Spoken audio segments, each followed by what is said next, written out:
Top Billin, back on my grind right here, giving out some of these comps for the 2020 class. Talking about my man Eli Ricks, right?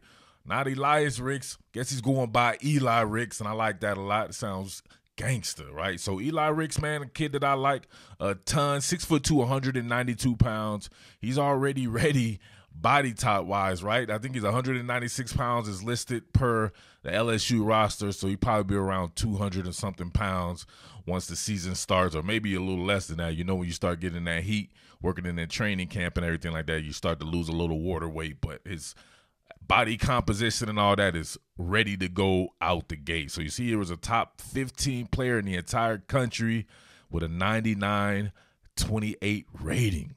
This is a big-time kid, man.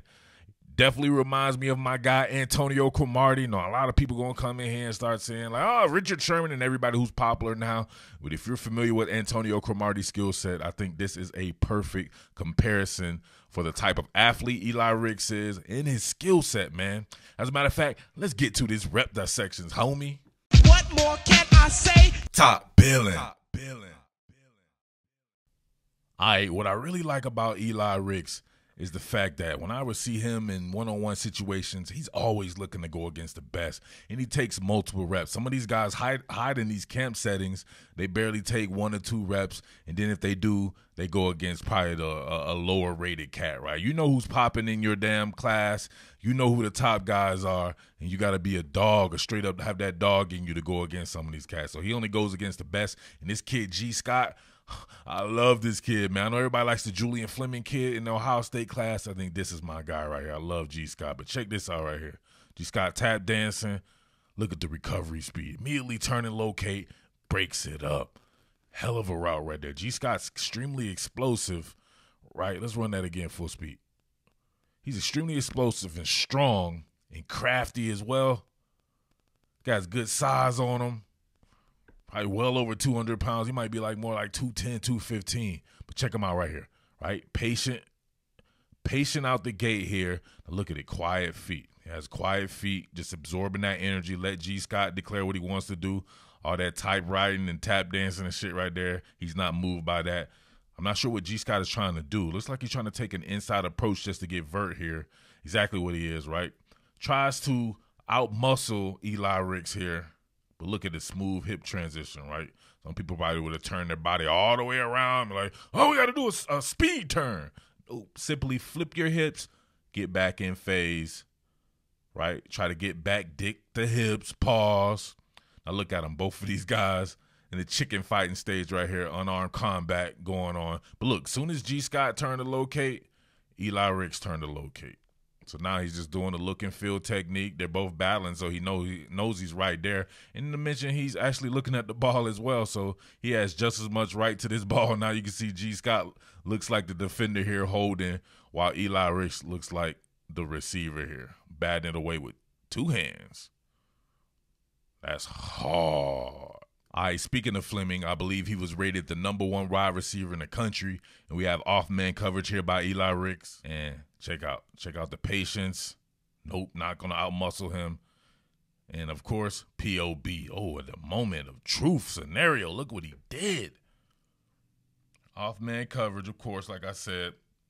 Very similar route to what G. Scott was trying to do, I guess. But these guys are trying to bog down and muscle. I'm not sure what this is right here. Right? Thinking about this too, right? These settings are almost impossible for cornerbacks. You have an infinite amount of space and an infinite amount of time, right? No pass rush. These dudes tap dancing and typewriting at the line of scrimmage. And for him to still be able to make POBs, plays on balls, look at that. This one right here, he has a step on him, right? Fleming has a step on him, so he's going to just play the ball through the man rather than turn around and locating. So that shows his IQ right there. Oh, look, he felt it and timed it, right? Fleming did a good job of putting his hands up late. It don't matter. As soon as he did it, boom, broke that bad boy. He broke it up with his head. That's hard. Hell of a combat right there, man. I love that. Take the #1 guy. That's who you want. You want the top dogs right there. So he's got something in him, and that's the type of shit right there that superstars are made of. All right, going against Fleming again, so you can see what I'm talking about here. This time he works a cold approach. Nothing at the line of scrimmage. Oh, think the pass was a little bit behind Fleming. Let's see it again. Cold approach, nothing off the line. Staying in phase, but look at the recovery speed. That's that Antonio Cromartie that I'm talking about with that length and that condor-like wingspan. Looking, so my man takes an inside approach. He immediately commits to that, working with outside leverage. Now he's putting hands on mans, right, just to, you know what I mean, just to kind of put himself into position. So we see Fleming here with a slight push off in transition, and he does what you don't want to do. You don't need to try to grab somebody, and that would have been a penalty anyway there. Luckily, he missed. Now it's time to be in FEMA mode, recovery mode, work down the line of scrimmage to cut that angle, pass behind him, slightly behind him, pretty much right to him, right, instead of leading him out there, and that's what having those long arms will do to you. I think this was a POB, man.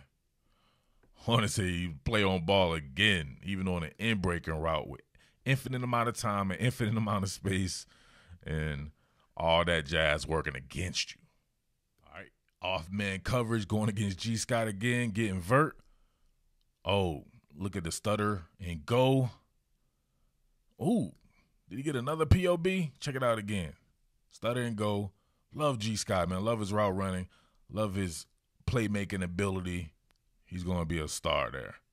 So good to see him work off-man coverage and work hands-on man coverage, right, even though he worked it with a cold approach. But look at him right here. Seal the inside just in case, but leaves himself with enough room to just recover so he can push off that back foot and then start to run with G. Scott, right? So they're both bogging it down, so now it's a 0 to 60 sprint. And all you have to do if you're Elias Ricks or Eli Ricks here is not panic. Now, look, recovered that quickly. Look at the recovery speed, right? I don't know what G. Scott is running, but I think he's a pretty explosive kid. But he's able to catch back up, turn and locate when G. Scott's locating.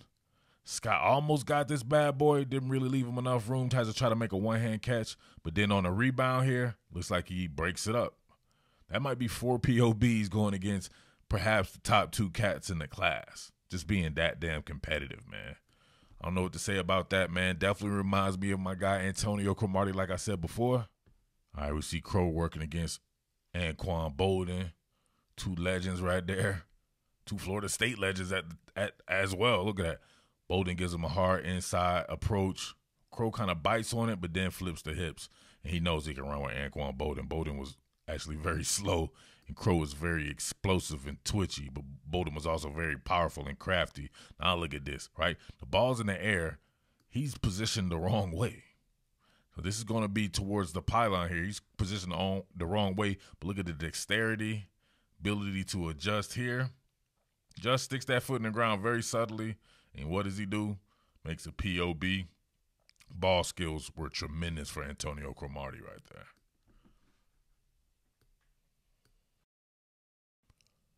All right, degree of difficulty right here of 15 out of 10 going against Randy Moss.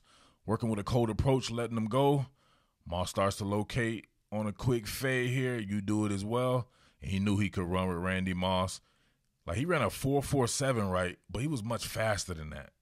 I think he was just a long strider, so my 40 yards is not a good indicator of what he could do or how fast he is downfield there. But you can see right there with that 6'2", 216-pound frame, he can go up and get it with the best of them.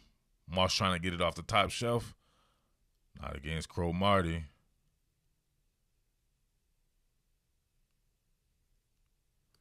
Yeah, so there you have it, man. So that's my comp for Eli Ricks. My boy Antonio Cromartie. 2 guys with extremely long frames, condor-like wingspan, the ability to turn and flip those hips, track the ball in flight, overall playmakers. He could very well step in and make an instant impact next season on a roster that already has some really good young talent at the corner position. We all know about King Stingley, but Cardell Flott there as well, Jay Wharton, these guys. DBU, looking very DBU-ish in my opinion. All right, so let me know what you think about that comp. Make sure you like, make sure you comment, subscribe, tell a friend to tell a friend. This is where it's at. It's the best shit on the interwebs. It's your boy Murph, the Underground King.